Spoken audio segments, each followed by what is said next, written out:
Hello everyone, মা ছোট মার হেসেলে সবাইকে অনেক অনেক ওয়েলকাম। আজকে আমি আবারও একটি রেসিপি নিয়ে চলে এসেছি।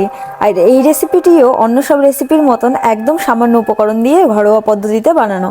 তাহলে এই রেসিপিটি বানানোর জন্য কি কি উপকরণ লাগছে চলুন আপনাদেরকে একবার বলে দিই। 1 লিটার লিকুইড দুধ, 50 গ্রাম মতন গুঁড়ো দুধ, চিনি সামান্য পরিমাণে, আমি তো 1.5 থেকে 2 চামচ দিয়েছি, আপনারা যেরকম মিষ্টি খান সেই হিসেবে চিনি দেবেন। আর লাগছে 1 চামচ মতন ঘি। তাহলে এই 4টে উপকরণ দিয়ে কিন্তু আমাদের এই রেসিপিটি রেডি হয়ে যাবে। সবার প্রথমে চিনি দিয়ে নিলাম কড়াইতে, তার মধ্যে দিলাম সামান্য একটু জল। এবার একটা সিরাপ মতন তৈরি করে নেব।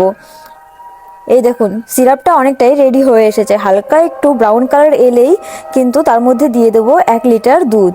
দেখুন ঘন হয়ে এসেছে, এবার আমরা ঢেলে দিচ্ছি 1 লিটার দুধ। এই রেসিপিটি কিন্তু আমিও প্রথমবারের জন্য বানিয়েছিলাম, তাই ভাবলাম আপনাদের সঙ্গেও শেয়ার করে নিই। বাড়িতে যদি গেস্ট আসে তাহলে কিন্তু এই উপকরণগুলো দিয়ে এই রেসিপিটি খুব সহজেই বানিয়ে নিতে পারবেন। আর এই উপকরণগুলো তো সবার বাড়িতে থাকেই। এটা এবার ভালো করে জাল দিয়ে নিতে হবে, একদম ঘন করে নিতে হবে। দেখুন কতটা ঘন হয়ে এসেছে। এবার আমি গুঁড়ো দুধগুলো দিয়ে দিলাম। এই গুঁড়ো দুধটা দিয়ে কিন্তু খুব ভালো করে মিশিয়ে নিতে হবে। আমি এক হাতে ক্যামেরা ধরে রেখেছিলাম আর এক হাত দিয়ে মেশানোর চেষ্টা করছিলাম। যেহেতু ভালোভাবে মেশাতে পারছিলাম না, তাই ক্যামেরাটা একটু অফ করে নিয়ে তারপরে খুব ভালোভাবে মিশিয়ে নিয়েছি। মেশানো হয়ে গেলে এরপরে দিয়ে দেবো আমাদের লাস্ট উপকরণ, সেটা কি বলুন তো, 1 চামচ ঘি। এবার এই দেখুন ঘি দিয়ে দিলাম। এবার ঘিটা দিয়ে খুব ভালো করে আবারও মিশিয়ে নিতে হবে। এই ঘিটা দেওয়ার পরেই কিন্তু রেসিপিটা একদম দেখতে চেঞ্জ হয়ে যাবে, পুরো ব্রাউনিশ একটা কালার আসবে। তাহলে দেখুন ঘি তো দিয়ে দিলাম, এবার ভালো করে মিশিয়ে নিই। এই রেসিপিটা 3-4 দিন আগেই রেডি করে রেখেছিলাম, কিন্তু আপনাদের সঙ্গে শেয়ার করতে পারছিলাম না।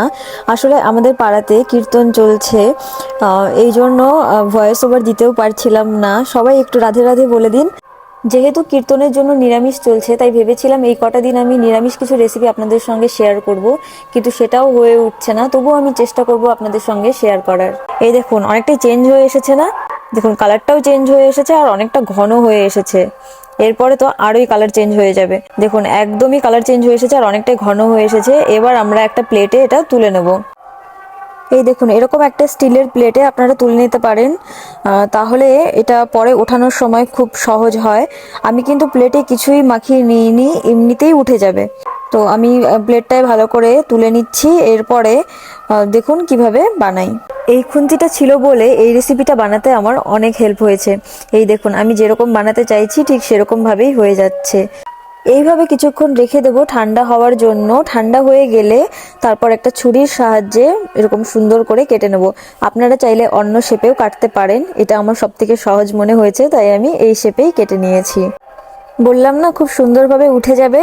এই দেখুন কি সুন্দরভাবে উঠে যাচ্ছে।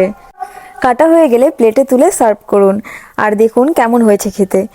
তাহলে রেডি আমাদের এই রেসিপি। যদি ভালো লেগে থাকে লাইক কমেন্ট শেয়ার আর চ্যানেলটাকে সাবস্ক্রাইব করে দিতে ভুলবেন না। আপনারা যদি পাশে থাকেন, আমার আরও ইচ্ছে করে নতুন নতুন রেসিপি শেয়ার করতে। মা ছোট মার হেসেলের এই রেসিপিটি দেখার জন্য অসংখ্য ধন্যবাদ।